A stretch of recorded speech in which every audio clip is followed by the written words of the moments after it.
భక్తులారా, గిరిప్రదక్షిణ మహిమ అడుగులలో లేదు, భక్తిలో ఉంది. ప్రారంభం ఎక్కడ చేశామన్నది కాదు, ప్రదక్షిణను సంపూర్ణ భక్తితో ముగించామా లేదా అన్నదే దైవం చూసేది.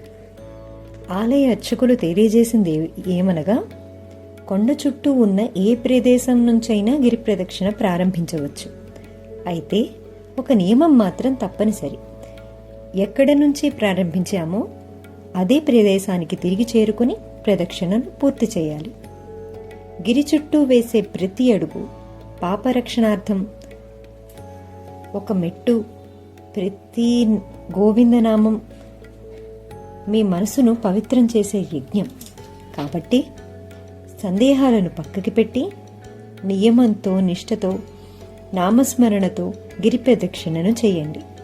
స్వామివారి కృపను తప్పకుండా మీ వెంట ఉంటుంది.